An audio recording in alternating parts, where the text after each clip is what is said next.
Commanders start to figure it out going into week 2. We know one thing, the boy can scramble when he tucks the ball away. The Giants have a lot that they have to figure out, especially with their quarterback, Daniel Jones. Yeah, there were some things in Jaden Daniels to like in that Week 1 loss. Orlovsky, you got Bucks at the Lions. It's an interesting game in the NFC. Who do you like? I'm going to take Detroit because it's in Detroit. We saw this offensive line make a case to be the best in all of football. Jared Goff to Jamison Williams was a massive storyline. If they can continue to create those explosive plays, this team's going to go to the Super Bowl. The defense is good enough. I thought Tampa was amazing last week. Baker threw it great. Mike Evans and Chris looked like the Super Bowl receivers from a couple years ago. Their new offensive coordinator, Liam Cohen, was impressive. I just think Detroit at home, a little too much firepower. And then Harry, Bears, Texans in Houston Sunday night. Who you got? I'm going with the Houston Texans, and we all know what C.J. Stroud can do. He was masterful in his first year. He was really good in this game as well. But I think the addition of Joe Mixon, you like that? The addition of Joe Mixon. Right now that this team is #1 in the NFL in rushing yards, and Joe Mixon is a big part of that. I really like what history tells us from Kyle Shanahan, Matt LaFleur, and also Mike McDaniel. The second year in this Shanahan-type system, the run game is masterful. So, Kmart, this is your game. All of us like Houston in this game. Kmart not making a pick, of course, because she's covering the game on Sunday night. But as I ask you to open up the notebook, clearly I think the spotlight 1,000% is is on there's Caleb CJ Williams. last week. Now you got, or last year, now you got Caleb in his build. Well, we know what C.J. Stroud is. He showed us last year. Now the question of Caleb Williams, how will he fare? Because in week 1, he looked very hesitant. I don't want to say he was nervous. He looked overwhelmed. What should have been easy throws became errant passes. He can do the Superman stuff. He can scramble, all that. But what his team needs to see, and other teams during the draft process wanted to see, was, can you do the simple things? Can you work within the pocket? Can you diagnose a whole defense and break it down and make the smart play? When you're going up against C.J. Stroud, the offensive player, the rookie of the year, and Harry, we talked about this earlier on SportsCenter. The whole world is watching in prime time. This is a kid who wants that spotlight. But I talked to their tight end, Cole Kmet, last night on the phone, and he said, Caleb is not a guy who's worried about stats. Last week, 100%, his welcome to the NFL moment. And that is a good thing because all rookies go through that. This game, we have to do better for him. We have to put him in a position where he doesn't feel like he has to do everything. He is a kid who wants to be great, but he does need time. What does the tape show? I mean, again, they came back and won that game on a block punt and a pick six. I think this Sunday night is development versus domination. I mean, you want to see development out of Caleb. I'd go back last week. It was, I don't think he married his feet and the timing of his feet with some of their pass concepts. I think he rushed some stuff, which is very natural. When he had a player like a DJ Moore one-on-one, threw it pretty darn good. When he got it on the move, like that throw is a fantastic throw on some of those bootlegs. So it wasn't all bad in Chicago, okay? Keenan Allen is one of the most body language is going to tell you what I'm going to do receivers. You saw some athletic plays with his feet, so he's got to see the things the same way as Keenan Allen. There was some missed throws. I don't watch that tape and go, oof, that is tough. I just watch that tape and I go, there's going to be a big jump at some point in the next couple weeks between Caleb Williams and his receivers and his comfort level in the timing of their offense. And the challenge is now he's going against this Texans defense where DeMeco Ryans, they'll give you those simulated pressures where everybody's in the line of scrimmage. Yeah. And we talked about this yesterday on NFL Live. The one thing that the Titans did to Caleb Williams was on the snap of the ball, they changed the picture where he's sitting back there and it looks like it's two high safeties and then ball snap. Now one safety comes up, 5 guys are coming at me on a 5-man pressure. Now where do I go with the ball? And it's just like, that's where some of those errant passes went where Keenan Allen's open, but he throws it just to the left and Keenan's going to the right. So now he's going to have to do that where, what do you think the Houston Texans are going to do? They're watching that film. They're going to do the same thing, change the picture on them as much as possible and make it hard. I would say extreme pressure, though, because when you're playing on Sunday Night Football and the guy on the opposing team sideline is C.J. Stroud, who everyone this offseason was comparing you to, see, that's my concern. Yes. It's the Tiger Woods thing from back in the day. Yeah. Dude, if you stand on the tee box and try to hit it as far as him, you're going to ruin your game. Yep. So I think, you don't want Caleb to sit there and go, I got to go blow for blow versus C.J. Stroud. You're not there yet, and that's okay.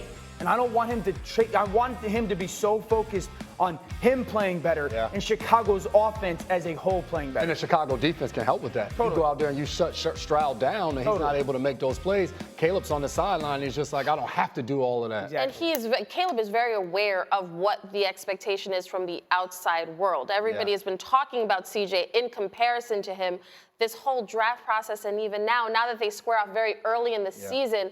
And that's why, for me, when I think about what the expectations for the Chicago Bears should be this year, it is play meaningful games in December and January. Like, you want to be competitive. The goal should not be, I got to top CJ Stroud. Focus on your offense. You don't have D'Amico Ryans as your head coach. You don't have the weapons. This is a completely different situation, and I think we set these kids up to fail when we start comparing them to other guys. What we better not see is 14 completions for 93 yards as a #1 overall pick in game 2.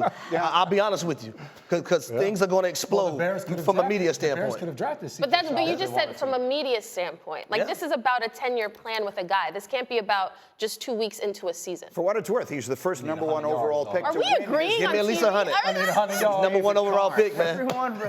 By the way, everyone made fun of my dancing a little bit earlier, and so I had the staff do a little research here. We were all talking about me dancing, right? So this is me dancing again. I'm doing the Bolero. Aaron Rodgers said he's going to do the Bolero.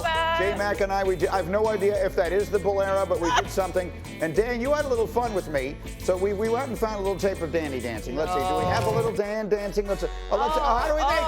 Kmart. What do you think? Dan. Bend your knees. The knees are locked in position, guys. No, they're not. I'm 6'5", Kmart. You see the flexibility in the knees? No, I don't. I don't see the Use your flexibility. arm. They're okay. Hey, Dan, Lamar Jackson this weekend, 272.5 total yards, more or less? I'm going to say less, and not because this is central to Lamar, but coming off of last week, I think there's going to be even a hyper focus on, can this offense figure out a way to implement Derrick Henry just a little bit more? Playing against the Raiders, watching the Chargers run the football, especially in the second half on them, I think as dynamic and amazing as Lamar is, I think they try to run the ball a little bit more versus the Raiders defense and make sure Max Crosby doesn't ruin the game. J-Mac, Rams are at the Cardinals. Cooper Kupp had a huge opener. His number is 89.5 receiving yards. You going more or less? I'm going more on this one. Cooper Kupp had 21 targets in that game against the Detroit Lions. The one thing we know, without Puka Nacua in that lineup with his knee injury, you got to expect Matthew Stafford is going to target him a ton. And when he does that, he's going to catch the ball. 10 catches for 110 yards, 14 catches, Cooper Kupp over 89.5 yards. And then finally, Harry, the Eagles on national TV again. They will host the Falcons on Monday Night Football. Saquon's number is 96.5 total yards from scrimmage. More or less? I'm going to go more. He had 132 last week in Brazil. Not only did he give the Packers a big loss, I would say this. Kellen Moore realizes that this guy is dynamic, not only in the run game, but also the pass game. And Dan, the reference to tape that you showed us earlier, if Jalen Hurts would have handed that football off a few more times, Saquon Barkley would have had a lot more rush yards and probably would have eclipsed 150. So I'm going more because he's dynamic in the run game, but also the pass game. Look, he was named the NFC Offensive Player of the Week, and I want to address something, Kmart, that you brought up. We talked about Saquon a little earlier, and you said that a lot of the Giant fans are saying, oh, he wouldn't have done that if he was on the Giants. They're not making the point they think they are. The reality of it is Saquon has never been on an offense that looked anything like this. He's never played with a quarterback, however great we think Jalen Hurts is or isn't, he's never played with a quarterback this good. He's never played with receivers anywhere near this good. He's never played with an offensive line anywhere near this good. The game is about to get a lot easier for Saquon Barkley than it's ever been before. That's why him joining the Eagles was so great for him as a player, because I think last year we kind of saw, this tug of war between the Giants and Saquon. Like, oh, we love him, but at this price point, he felt like he was haggling and for better pay, and he is still dynamic, as we saw in that Week 1 game. But when you look at the Giants, unfortunately, that's just a team that he was the focal point of their offense, and now the same questions that they had a year ago still remain and are probably even Let's louder. just say it. It's a team that's made a bunch of really bad decisions, which is how you wind up where they are right now, arguably the worst team in the NFL. And Saquon Barkley right now, if he stays healthy, feels like a legitimate contender for MVP. Absolutely. If they stay healthy offensively in Philly, they're going to score around 30 a game. I mean, they won 32? They had 32 or 34 this past game, and the quarterback didn't play exceptionally well, and he also gave the ball away twice down in scoring territory, right? So I think because of the way that this offense is set up, that they're going to be able to kind of do whatever they want against certain defenses. Jalen's got to make better decisions. There's no question about it. But I think that this offense can be as explosive and ball control as anybody. And to the Giants' point, I think Philly adding Saquon Barkley, we said it, he could be the missing piece for them getting back to the Super Bowl. For the Giants, you pay Saquon Barkley, he's the missing piece to get you respectability. Actually, able to. Hold on, I'll push back against that though. 2 years ago, they made it to the playoffs. %. And Daniel Jones played really well that year. Did he though? He played I'm not saying I'm not. They didn't let him throw in the fourth quarter. He didn't play fine last year. So the thing is, if you're saying we're going to run it back, all right, we added Malik Neighbors, do we feel like we have enough that paying the running back position is going to put us in the playoffs or put us over the top from where we are? Or do we kind of need to hit a little bit more of a reset and not pay the running back and feel like we're building for a future of some form? That's fair, and it is a reasonable way of looking at it, but it's also reasonable to say that 2 years ago, they rode Saquon Barkley to the playoffs, and they were so grateful that they immediately gave the quarterback $160 million. And since that time, he has thrown more touchdowns to the other team than he has to his own, and Saquon Barkley is going to flourish in Philadelphia. Well, that's also the reality of the situation. And I'm happy for Saquon. He's a place where he can become a hell of a player. It's also, I think, a little bit because of the narrative surrounding running backs in the NFL became the talking point rather than, and you can speak to this better than any of us, there are some backs in the NFL that aren't backs. No doubt about it. Saquon's one of them. And maybe like McCaffrey. McCaffrey is one. Yeah. Kamara is one. Bijan hopefully becomes kind of that person where, you know, we have to put those guys in a little bit of a unique and separate category. It seemed that the Eagles did and the Giants did not. Yes. All right. I still like the Lions. It is hour number 2, and there are teams in the league trying to avoid an 0-2 start. We told you yesterday, over the last 5 years, if you start out 0-2, only 5% of the time do those teams make the playoffs. So let's talk about some of these